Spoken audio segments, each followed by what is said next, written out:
Danton fired 7 times. After that he stopped because the gun was empty of cartridges. Each time he fired, a man fell soundlessly, without dramatics, calmly. Each time, the man next in line stepped forward to receive the next bullet. After the last bullet was gone, 3 other men lifted the fallen bodies and placed them on the conveyor belt. 5 others surrounded Danton. They did not touch him. If the episode had had any emotional significance at all for these men, Danton hadn't seen it. For the resistance was futile, the firing of the revolver had been only token defiance anyway. Danton felt the refrigerated air of the pit clinging to him as the men marched him down a long tubular hall walled and dull metal. The room was large, metal vaulted, brittle. Mesh grid screens surrounded him at a distance, and the useless revolver hung cold and damp in his hands. 3 men and 3 women sat behind a half-moon of bright silver suspended from the high ceiling by shimmering strands of silver, like very fine wire. As architecture, the things he had seen were the final stage in constructivism. An elimination of the sense of weight and solidity of traditional forms. Everywhere were space constructions of metal sheets, glass, plastic, beams of angular light, some vaguely related to human figures, largely as abstracts of geometrical shapes, technological forms. Environment and people were each a balanced projection of the other. The general effect was one of machine-like precision, brittle coldness in which man and machine had reached emotionless synthesis. One of the men said, "Roan, will you question this?" The woman's voice was musical, but without warmth, like a nicely constructed music box. "What is your name?" He did not answer. "You should answer, soldier. Voluntarily. I can assure you that we have ways to force your mind to give up all of its secrets." She waited. He did not answer. "Your actions have been peculiar, soldier. We are interested." Danton thought fast. They had spaceships. 3 of them he had seen, the 3 they no longer had, thanks to Keith. If he admitted being from Earth it would certainly incite immediate reprisal, and Sears wasn't ready. He wouldn't be ready for a long time. He would never be ready to receive an attack from Mars. His idea was to send a secret force to attack Mars, so that the New World populace would never know about it. A well-planned series of lies, elaborate, complex, provoking. Find out facts. Try to postpone or avert any immediate attack on Earth. Reduce things to as individual a level as possible. He had one advantage. From his observations to this point, the oligarch culture seemed not to have changed its basic pattern. Evolution had merely moved that pattern forward 100 years, solidified its static essence. Cold efficiency, egomania, class superiority, the system supported by scientific method and a fanatical, one-track dogma based on paranoia. He had fought this force a long time. He thought he understood it. "Your name, soldier. Your unit and rank." "Danton West," he said. He remembered the line officer's words, a quick frame of reference. "Captain. 2nd Army. That was a while back. More lately of the Revolutionary Forces." Revolutionary. Danton saw their expressions alter, almost imperceptibly, but alter they did under the masks. When that 50 years' war had ended, none of the central ruling clique, the Oligarch Council, had been found. And one thing seemed incredible to Danton as he stood there. These 3 men and women seemed to be the same individuals who had made up that Oligarch Council on Earth 100 years before. That was logical enough. Except they hadn't aged at all. There had been no sign of change. That soldier back there had said, "They're supposed to live forever. They never grow old." "That is impossible, of course," the woman Roan said. "Now, explain your uniform. It is unorthodox. In fact it is a duplication of the uniforms worn by officers of a certain army of another time and place of which you should know nothing. Can you explain this?" "I can and will. We do know about those certain armies in another time and place. 100 years ago. Earth. You think we have forgotten?" A silence. The woman's eyes widened, only slightly, though a tremendous inner emotional surge was obvious. One of the men leaned forward. Danton was relieved. He felt a bit more secure, seeing even this slight degree of individuality and emotion. There was the psychological effect, he knew, of feeling a subtle lessening of the unification of forces against him. They hadn't aged, he thought. The same ones, without grayness, without wrinkles, without any sign of physical degeneration. The woman said, not to him, voicing her thoughts, impossible. No one beyond the walls can possibly know of the past. We took great pains to assure that Mars is the only world they have ever known, the only world that ever was. Our world. We know, Danton said. Others know too. The revolutionists know. I'm telling you this much because nothing you can do can stop it. It's developed too far. Revolt. Did you think it would ever be stamped out? Beneath the masks, Danton could see concern, incredulous concern. Maybe they had thought they had set up an impervious regime. And maybe they actually had. But there was doubt here. Just enough of a doubt to play upon. One thing he knew, and that was that there was resentment out there beyond the walls, whatever the walls were, and those songs, hopeless as they were, had been songs of revolt against oppression. The germ was out there. You have a choice, the woman said. Tell us everything you know. That, or suffer the kind of pain we cannot describe to you, a kind you will find out for yourself. He could imagine. The oligarchs had been efficient at everything. That had been their god, efficiency, mastery of the machines, the maintenance forever of the master elite over the rabble. Like an amoeba, the social forces of the world had split, the old values solidifying, the new values pulling away, coming back again, overrunning, defeating. But the oligarchs had fled, and here they had developed their particular systems to some final state. Whatever they had waiting for him, to open his mind, it would be efficient. She said, you entered our walls voluntarily. Why? She said it as though it were totally inconceivable that anyone beyond the walls should seek to enter voluntarily. Maybe it was inconceivable. Curiosity, Danton said. He managed to smile at each of them in turn.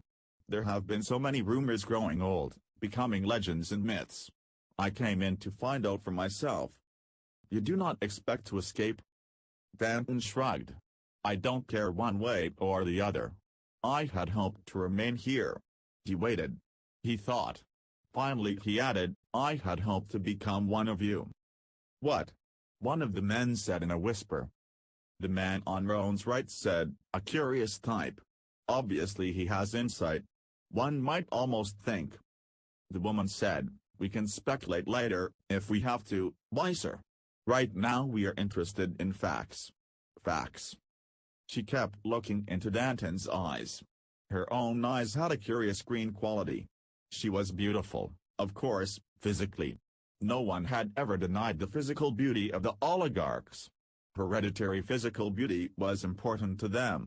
They developed it by selective breeding, and no one had figured out by what other means. There was the indication of an edge to the woman's voice now. 3 of our ships vanished. Do you know anything about those ships, soldier? Danton smiled. Yes, he said, and paused for perhaps 5 seconds. We destroyed them. The silence then was longer than 5 seconds. It was very long. It lengthened until it was painfully heavy. The woman's voice was a whisper. How could the rabble do that? It isn't true, of course. It couldn't be true. They'll never find the ships, Danton said. There aren't any ships now. We blew them to pieces. Our scientists did it. I don't know where the scientists and their secret laboratories are. I don't know too much about the inner workings of the revolt. But I know some things you might find very valuable. But, wiser, it is impossible, isn't it? Of course. The man is obviously lying. They couldn't possibly have evolved any such weapon. They couldn't even have developed the concept of revolt. Their cultural patterns, their attitudes and hereditary capabilities are set. They can't change. Then how do we classify this soldier? Why bother? Some sort of crazy deviant. We put him under the scanners now, then dispose of him. His body has some value. The woman said, "There still remains the question of what happened to our ships."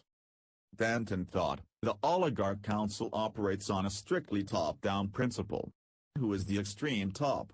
The woman, Roan? Or the man, Wiser? One of them certainly. That might be important to know. Danton dipped into the small supply packet at his waist, lifted a food capsule to his mouth. He looked first at Wiser, then at the woman. "I can tell you a lot. And if you don't find out what is happening out there very soon, you'll be destroyed. Like those ships. I'll bargain with you. Let me remain here, enjoy certain privileges I've thought about often when I was crawling around out there in the mud. Show me what you have here, let me understand. For that, I'll give you valuable information you need to survive." Wiser said coldly, "We bargain with the mongrel? This capsule is poison, and it isn't partial to blue blood," Danton said easily. "A few seconds after putting it into my mouth, I'll be dead. I'll be silent then. I can tell you how the ships were destroyed, the weapons used, some things about the planned revolt. If I don't tell you, you'll never find out. And if you don't find out what is happening out there in a short time, it will be too late for you." The woman pointed. "Take that door out, soldier. Perhaps you'll be contacted later." Danton smiled. "Don't wait too long. You don't have much time, beautiful." A corridor led into a circular room, one section paneled entirely in glass.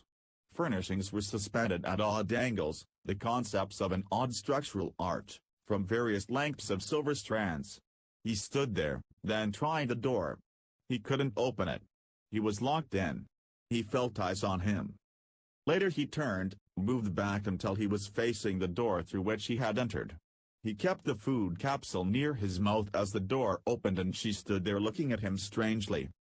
Then she strode toward him, long slim legs and an easy imperious stride. The metallic silk skirt that came halfway to her knees tinkled like 1,000 infinitely tiny bells. She said, "The records have been checked. One of our ships failed to get out of Earth's atmosphere when we came here a century ago. We had assumed the ship had burned up. It has been suggested that you are from Earth, that you found that ship. It would be odd if you were one of the equalitarian soldiers who fought against us 100 years ago." Danton shrugged. Self-control was difficult now. He had to resist an urge to reach out, put his fingers around her throat. She seemed weaponless, and it could be accomplished rapidly enough. There would be a great deal of personal satisfaction. But he still clung to the shreds of his duty. His duty to Seers, to Earth millions who could so easily die under the bombs of an enemy they had never been allowed to know even existed. Or was that the real reason? "Maybe I don't really want to kill her." "Think whatever you wish. I've told you the facts. I know nothing about such a ship. If you believe such a fantastic idea, then where is this ship now?" "You'll answer that," she said. She moved nearer, nearer than necessary for conversation. How ageless and smooth her face was, he thought. Smooth and pale. And her eyes like exotic books, concealing strange and terrible secrets. He shrugged again. "It doesn't matter much to me," he said. "My offer still stands. Take it or leave it. As I said, this capsule will kill me in seconds. After that the troubles are all yours. You won't be able to escape. Those mongrels out there, as you call them, they don't need Earth. They have minds of their own." "That's impossible. They're mongrels. You think you have them set solidly and forever in a static mold, just the way you want them? The perfect slavery, culturally molded, so they don't even realize they're slaves. That's the idea? It isn't working out that way. They're human, with minds too complex, they can never be wholly predictable. Of course you could send an agent to Earth to find out. It would reduce the odds against us." "Us? But you've asked to become one of the oligarchs." "Yes. I would prefer that, frankly. But it isn't too important. I'm interested in your system for only one reason, because you never grow old. You will notice that I'm growing old, hair graying, wrinkles creeping in around my eyes. I don't like that. To be ageless like you, I would bargain." You seem so sure of yourself. I almost believe you. I am sure of myself. The mongrels can manage a successful revolt. But with the information I can give you, you could put down that revolt. I can't say about the next revolt, or the one after that, or any of the revolts that will go on as long as there are men who have minds for figuring out reasons for revolting. If you try to force the information from me, I'll take the poison. Would you really do that? He nodded. We could go out there and get the information directly from the mongrels. From them, you would find out nothing. The mongrels don't know anything. Only the leaders know, the scientists, the secret underground. You would never find them. The revolt is latent in every man beyond these walls, in every man and woman and child. The leaders know how to bring out that latent desire to revolt, when the time comes. There will be adequate weapons, too. Like the ones those 3 ships were blasted with. He touched her throat. He felt the stirring of the pulse. A flush rose to her cheeks. Show me why you haven't grown old during this last 100 years, Roan, as I have. Her face was near his. He could see the trembling in her lips, the enigmatic brightness of her eyes. You're attractive, she whispered. And that's odd, that a mongrel could be attractive. There are differences among the mongrels, Danton said. He moved his hands down her arms. She shivered a little. And maybe there's a need in you that makes me seem something I'm not. That may be, yes. Maybe it isn't so easy to live forever. We have all you would think anyone would want here. But there are so few of us. And the men, always the same, with faces the same and walks the same and. Then you really are the same Roan, the oligarch of a century ago? Yes. And it's true, you never grow old? It's true. We won't grow any older. And we'll never die. She looked into his eyes and the seconds went by and time dissolved around Danton. And he thought, the lies I have told here, are they really a conscious effort to deceive? Do I really want, unconsciously, to become an oligarch? Why not? He had wondered about it before. Immortality. A system depending on eternal warfare for its existence. Was this not his system after all? Come, she said, and took his arm. I'll show you. You interest me. You're a diversion, a soldier. I'll show you what we are. They sat in a small spherical car. It made no noise. It slid silently over the smooth floor by working a simple lever around. It darted like a silver beetle. First she took them back to a place he remembered well. The pit. She didn't seem to see things actually. She talked with a calm detachment, and sometimes her thoughts seemed far away. Danton's thoughts weren't far away. She was saying, the war goes on outside the walls. Their culture is one of war, and that is all they know. We established it that way. We intend to keep it that way. You see, this is the pit. Here the bodies come, the ones who have died. Here the bodies are sorted roughly onto the conveyor belts which take them to the dismembering wards. The car whirred them away. The next station, gleaming white rooms, shining and sterile. Danton felt the perspiration streaming down his throat.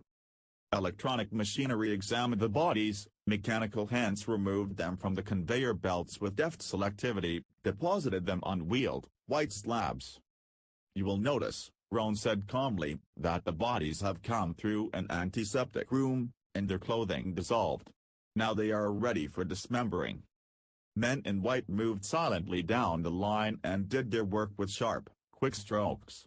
Scalpels and tiny whirring saws into bodies slowly dwindling into isolated parts. There was no blood, no mess, everything was efficient and thorough and clean. The usable body parts are selected here, Roan said. Notice the departments along the walls by each slab. They are refrigerated. They contain separate sections for each of the salvaged body parts that are worth preserving. Behind glass in the walls, Danton saw neatly placed parts of the bodies. Hearts, fingers, hands, legs, feet, bone sections, eyes and interior organs. Kidneys, spleens, livers, carefully preserved, neatly arranged and labeled and waiting. Danton slowly licked his lips. Her voice seemed far away now, droning like an insect on a lazy day far from anywhere, and the endless length of that room seemed dust-mantled and still, so still, he thought, and unreal, but it was real. From here, any part of a human body can be replaced by our surgeons. Here is the source of our immortality. When any body organ becomes worn, it is replaced. We are stocking our body banks, soldier. As you can see. Danton could see. What he saw was blurring a little though, and his legs seemed numb when he tried to move them. Why does it affect you so? She was asking him then, and he turned and looked at her. Why? He didn't really know, or else his brain wasn't functioning at the moment. Why? It was beyond horror. It was alien, and yet why should it be alien? As a soldier, why should he find it disturbing? He had been conditioned, and his conditioning had allowed him to destroy millions by pressing buttons, by directing missiles he never saw in flight to a target he never saw dissolve in a great white-hot flame. Here it was planned, and here death had some transcendental meaning. There's one more thing for you to see, she said. A dimly lighted series of chambers. She pointed them out. Refrigerated banks. As far as Danton could see, the long chambers were lined with huge banks, each filled with spare body parts. You see the pattern now, soldier. We started with the select group. From among the oligarchs only the elite of the elite was selected to come here to Mars. There are 50 of us now, as there were 50 then. No children, of course. Why complicate things? Our slaves out there know nothing except that they must fight the Red Birds. Theirs is a war society. We arranged it and we've perpetuated it, and now it's the only life they know, unless your story of a revolt is true, of course, which I can hardly believe. They have only the crudest weapons. The kind of weapons we fought with on Earth, soldier, left little for body salvage, did they? We feel we found the only way of being immortal. Why does it affect you like this, soldier? Doesn't it seem logical and fair to you? Danton didn't say anything. He couldn't. His throat was dry and his blood hammered past his temples. She was putting the question to him, all right, and in a way it was the same question he had asked himself more than once. To an efficiently conditioned soldier class, killing was an end in itself. Why not go on from there, carry it out to its final denominator? The brain never wears out, she was saying. The only damage possible to it is due to the wearing out of supplementary body parts, and they are seldom used to such a point, and even parts of the brain can be replaced. We have blood banks, of course. We cannot die of natural causes. If death comes from any kind of violence or accident, we can bring that body to life again. We are storing up reserve body parts to keep us strong and unaging for as long as one would care to imagine. When we are ready, of course, we shall return to Earth. We have kept that in mind, naturally. We are almost ready now to return. On Earth, of course, the same system will be established, but our system will of necessity be slightly different. Perhaps wars will not necessarily go on unceasingly. There will be breathing spells, it won't matter particularly to us. She looked at Danton closely. First we shall wipe out most of the population. We only need a small stabilized population to provide for us. What about the Red Birds? Danton said. His voice sounded weak. It was weak. This is their planet, doesn't? Their bodies are too alien, she said. They can't be of any benefit to us. Except, of course, they provide conflict for the mongrels. Danton closed his eyes. There was no more confusion. He knew now where the road led if you stayed on it to ascent. It ended here with bodies stacked up in refrigerators. It ended with the cancellation of all human values, except the values of the 50 select, and they were no longer human in any familiar sense. He felt sick, very sick. It might be embarrassing, he was so sick. He said, I don't feel very well. Maybe I could rest here for a few minutes? She laughed. She stopped laughing, and Danton heard the sound of doors sliding and the approach of softly moving feet. 2 oligarchs, guards, evidently, for each wore a flashgun at his side. And between them, Danton didn't quite believe what he saw, and if what he saw was true, he didn't know whether to be glad or not. Keith and Van Ness. The latter was terribly wounded, his face a red smear, blood soaking his side. And Keith, Danton had decided, was a dangerous man. One of the oligarchs said, "We brought them directly to you, on Weiser's orders. Weiser talked to them, then sent them down here. He said that you would know." She raised her hand and the oligarch guard stopped talking. Danton looked at Keith's rigid, white face. Keith's lips thinned back over his teeth as he grinned at Danton. "Captain," he said. "I guess you beat me to the punch. I see you're already on friendly terms." Van Ness moaned softly and fell to his knees. He stared sightlessly from his broken face. Danton said, "I thought you two were gone for good." "So did we," Keith said. "But the Redbirds dropped us over a tower, down a chute. I don't know why." Roan said, "The Redbirds fight for us too. We pay them. For every body they bring to us, they receive pay. A kind of drug." She stared from Danton to Keith, then at Van Ness. "You three seem to know one another. I'll find out from Weiser." She started to tune in the communicator on her wrist. Keith stopped her. "Don't bother," he said. "I've already talked to Weiser. This man here has been lying. I'll tell you the truth." Danton had been afraid of this. "Keith, don't tell them anything." But he knew somehow that his own game was over.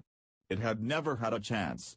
Even without Keith's selling out, it wouldn't have had a chance. It was walking the road bravely that counted, anyway. Keith said, "I'm talking, and I'll be glad to talk." Danton shouted, "Keith, don't do it.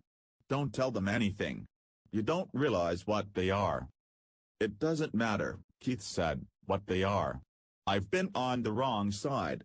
Maybe I was always an oligarch, and it's probably the same with you, only you're just too stupid to admit it.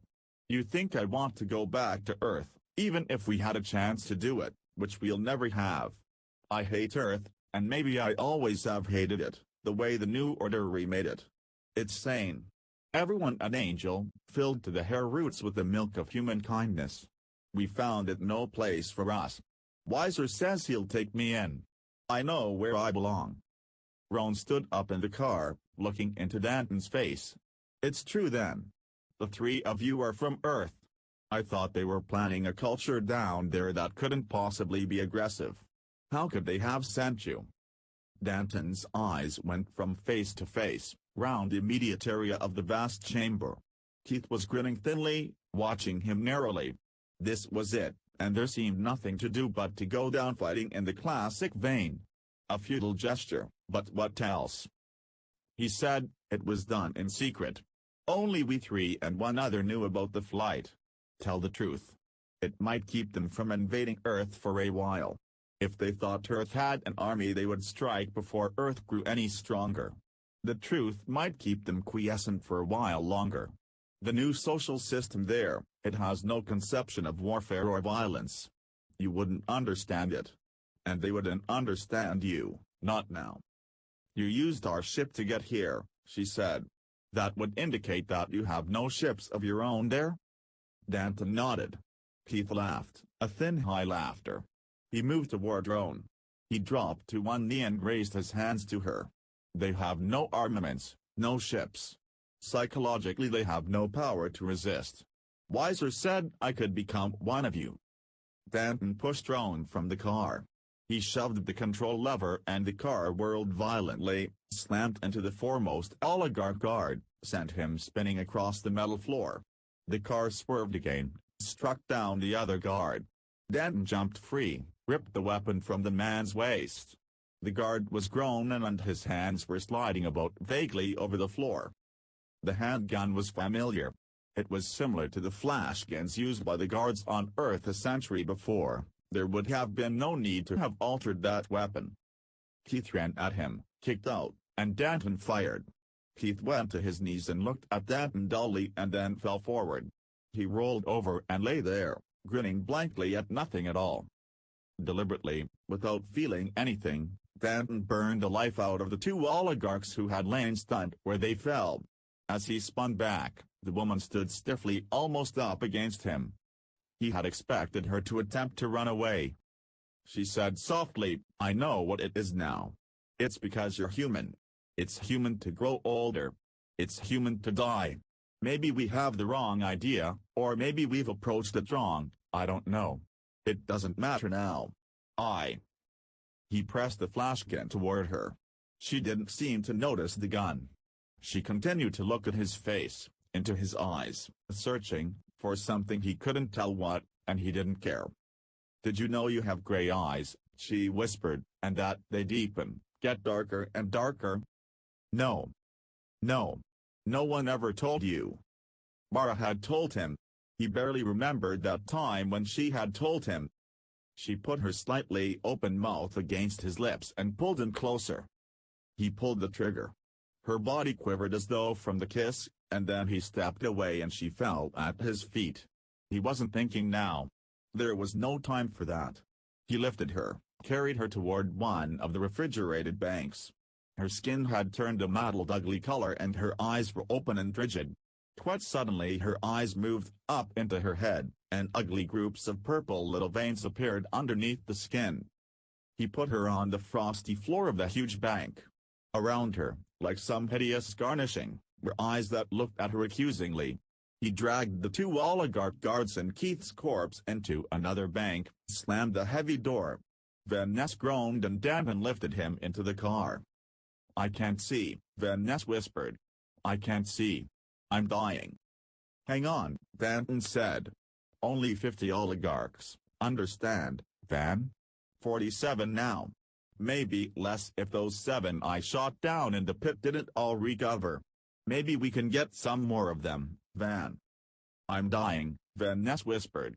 "I can't see." Danton tooled the car. As he approached doors in the long tubular halls, the doors opened automatically, closed again behind. There were turns, drops, risings, more doors, other halls. He stopped the car. Lost, alone, somewhere. Only 50 of them, no, 47 now at most. They wouldn't have too large a structure here. Somewhere there would have to be a central power source.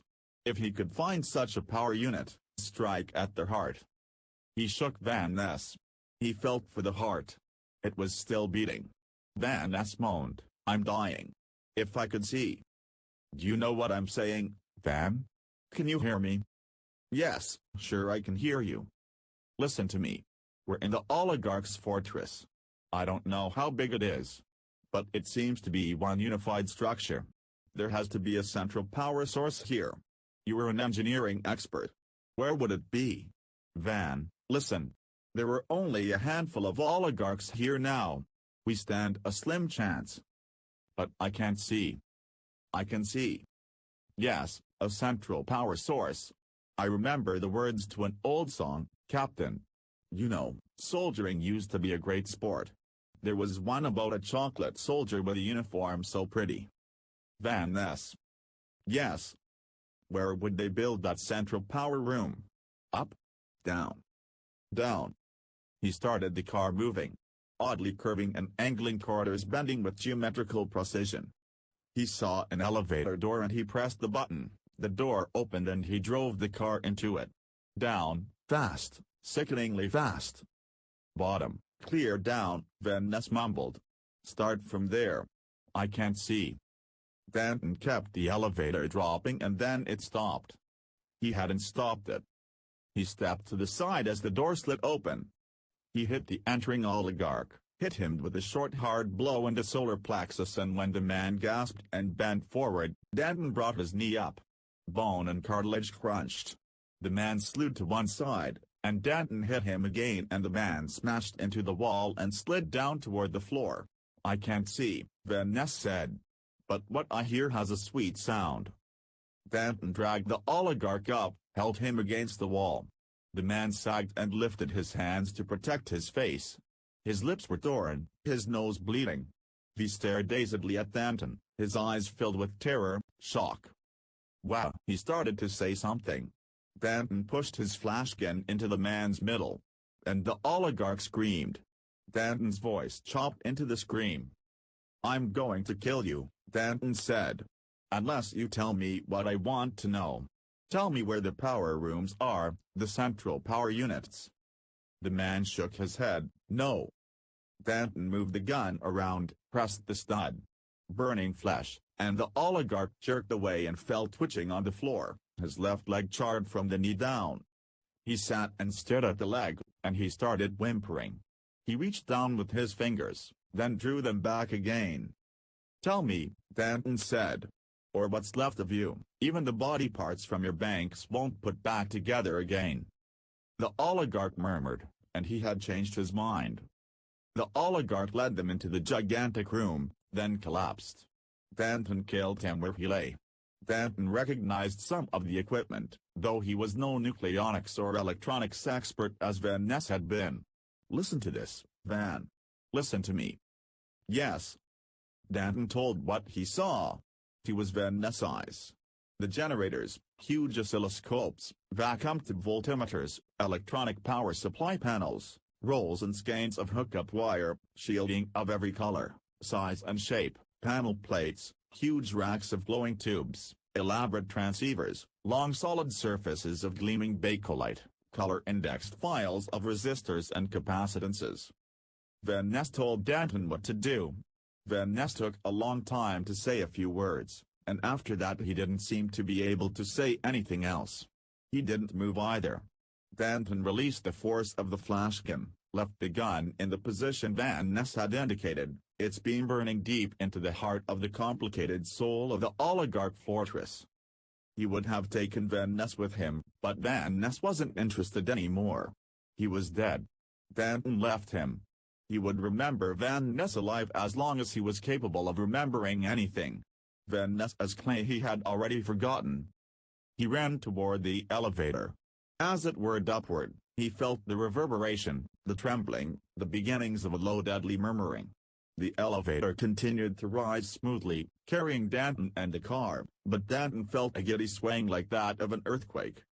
A social system strictly of the top-down variety. But in the final analysis, the top wasn't the mind of Rohn nor of Weiser.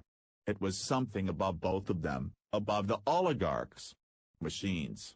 And above the machines, generators and switches and volts and tubes.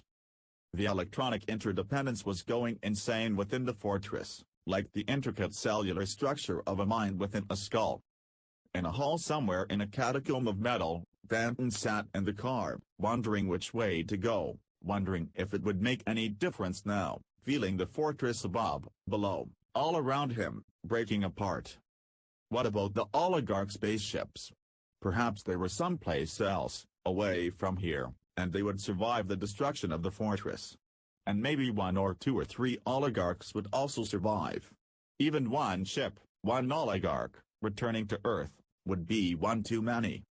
He was looking at the far door as it slid open and a car sped through, skimming along the polished metal floor frantically, desperately. The occupant of the car, a woman, took no notice of Danton. Her face was damp and pale with fear as her car sped past. Her machines were forsaking her. Her efficiency, her gadgets and the tremendous power that had existed for so long at her fingertips, were disintegrating, and she appeared to be disintegrating with them. She would be intent only on escape, of course, not realizing that without her machines, she was doomed. But she might find a temporary escape from the death around her, the metal walls of the gigantic coffin. Van Ness was gone. And Keith, convinced that soldiering was an end in itself, rather than a means to an end, had found the inevitable end for a soldier. Danton wondered about that. He knew one thing, that the test was yet to come for him. He was not sure yet that Keith had not been right. He followed the woman through a door into chamber. It was a nice room, Danton thought. A great deal of pleasure had drifted through this room, and in it, time had probably never meant anything. Perfumed incense. Music, drifting, still rising from somewhere, pneumatic couches, but underneath something was cracking open, veins and arteries of power choking, blocked off, but the power had to go somewhere, short circuit, the madness of a great machine mind. The woman had opened a panel, and beyond her, Danton could see the Martian afternoon. He had never seen a Martian afternoon before. It was beautiful, he thought, though he was hardly in a position to study or appreciate it properly. Then he saw what she was doing. The woman was escaping out the panel. There must be some way she was planning to get safely to the ground outside. It seemed to be a long way down. But she wasn't worried about that. She jumped. She looked back at Danton, her face pale and twisted, then she jumped. Danton ran, looked out. He looked out just in time to see her body hit. It was too far down for anyone to go that way. Her body bounced a little. Insane, Danton thought. They had each become such component parts of the bigger machine that very likely they were all going crazy now, right along with the machine. And the machine wasn't going to last much longer either, insane or otherwise.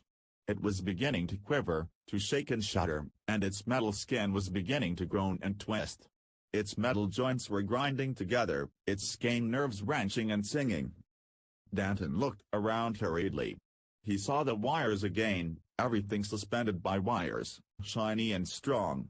He gave a heavy table slab, legless, of course, a suspended disc of metal. He gave it a tremendous shove and it began to swing to and fro. It made a heavy pendulum, swinging wider and wider, and it began to crash into other suspended things, into chairs and into weird sculpture, crashing through structural images and distorted faces of metal. It made a sound like off-key bells bonging and clanging. Wires finally snapped with a whine and Danton felt the hot sharpness as a strand cut across his arm, sinking in like the slash of a knife. He pushed the table slab to the wall, against the window. He managed to get several strands of the wire tied together by complicated knot designs. He yanked down an ornamental drape that seemed to have a swirling life of its own, made sheaths for his hands from finely woven metallic cloth, and looped the wire 3 times around the metal sheathing. He slid down toward the ground. It was further down than it had seemed from above. The wind was high and cold and strong. He began to sway dangerously and the wind threatened to tear him from the wire. He glanced upward. The structure of the oligarchs was huge, a shining silver metal thing of coldness rising up out of bare rocks. It was built on the side of a cliff, very high, and very far below was a valley. Perhaps it was a valley in which he had landed. No, that must have been far away from here. He saw no lake. But, of course, the valley itself stretched windingly away further than he could see. He ran out of wire. He managed to lift his weight with one arm enough to unwrap the wire coils from the other. That gave him another 3 feet.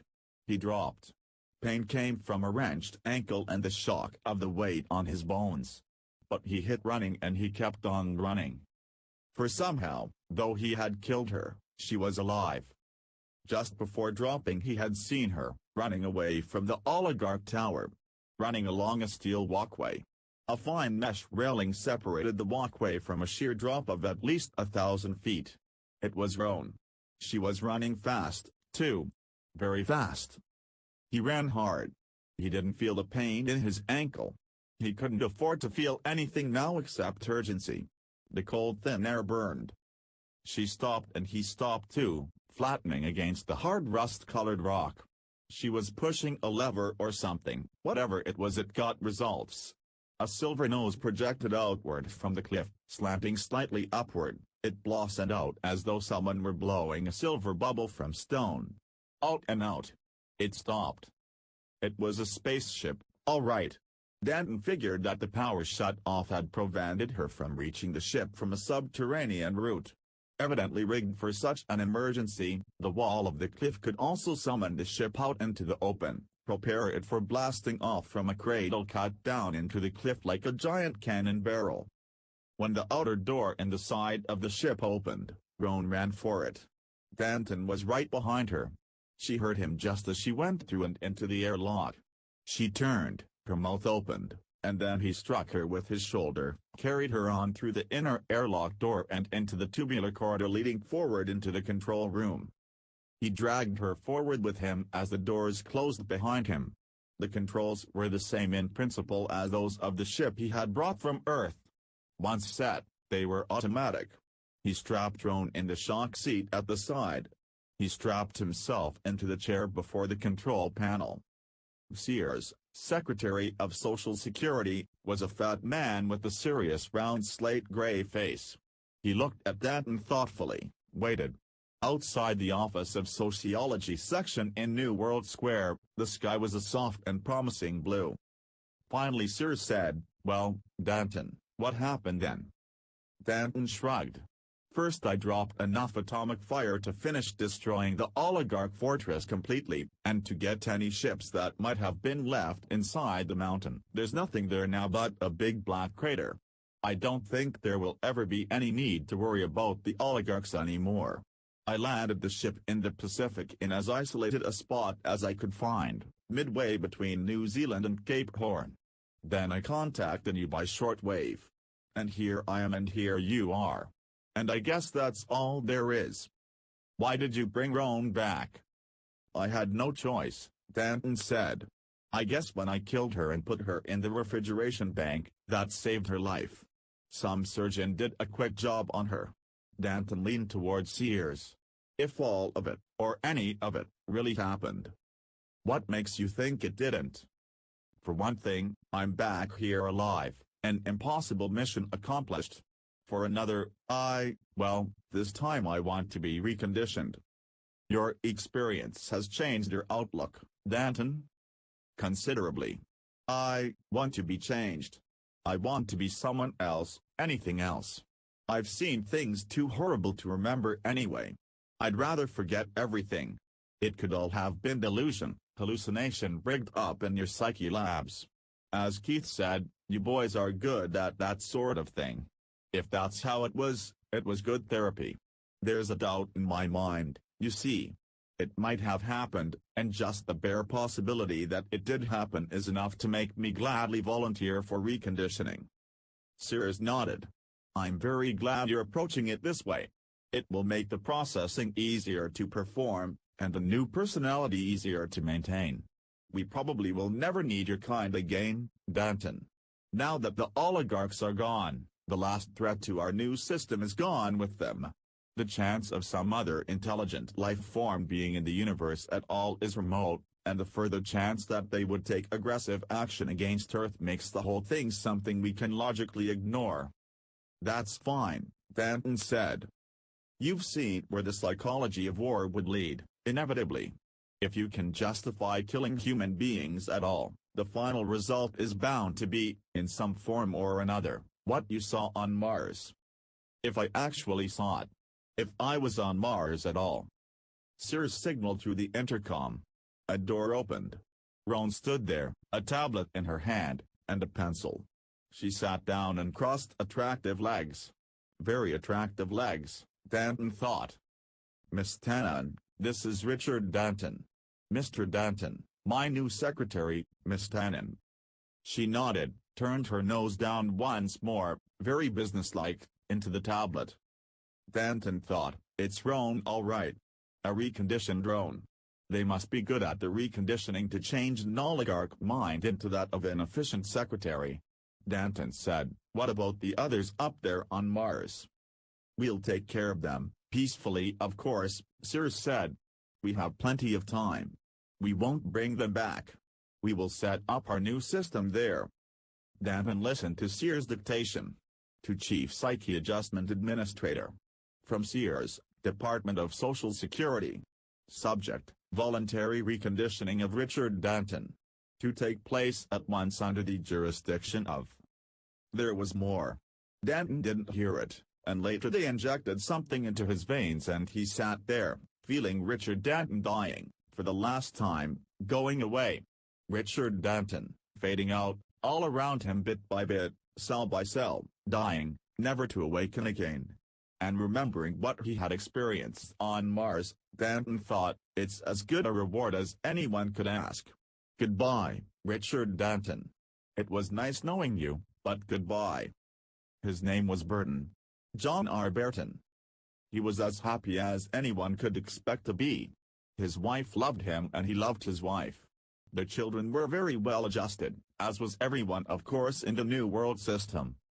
Berton worked 10 hours a week in a coal mine, though the job was merely one demanding the overseeing of machines. The rest of the week was one of leisure devoted to gardening, hobbies, play, music. There was no more hate, no violence, no feelings of insecurity. It wasn't that everyone loved everyone else particularly. It was just that no one was afraid of the future anymore. And Berton was no longer bothered by bad dreams either, and so he was what one might consider perfectly happy, perfectly adjusted. The perfect happiness of one who does not remember,